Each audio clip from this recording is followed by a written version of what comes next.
Assalamu alaikum туғандар, Массайлы. Бүгін 16 май 26 жыл. Манас көчөсү, бұл жағы Нарбаев көчө. Но детсад. Ушул жерде бізде неме бар? Менде колодец бар, а?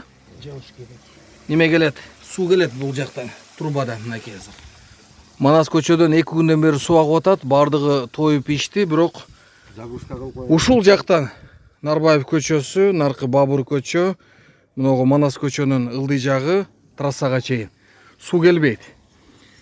Биз мына Бактаке баш болуп туруп, мына жерде бүт эркектер өзүлөрү тазалап, өзүлөрү иштер жүргүзөт. Азыр эми але жоктон келип туруп, азыр көрүнөт, та көрүнбөй атабы көрсөтөйүнчү. Мынакей. Ачып шуну жок дегенде су кандай болуп атат, эмне болуп атат деген маселе менен жүрүшөт биздин жамаат.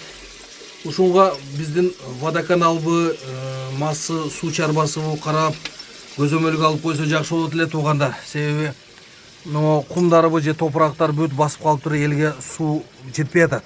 Шунча аракет кылып туруп сууну берип атат, бирок элге полностью жетпей атат туугандар.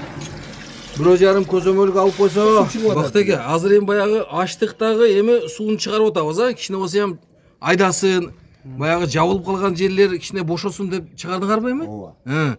Эми буйруса, мына ишкана келип туруп иш кыла турган болсо, бу жерде бир пауму нормальный кылыш керек да, чтобы мыногу детсад жака дагы суу нормальный кетиш керек. Баягы заглушка трубалары узкийраак болуп калганбы? Бактаке. Эми жерде загрузка кылып койгондо илгери үйдөгө суу чыкпай.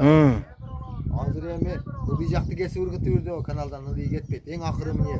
Ооба. Трассага чейин. Болду. Ошол жерге ham суу өтпөйт атты.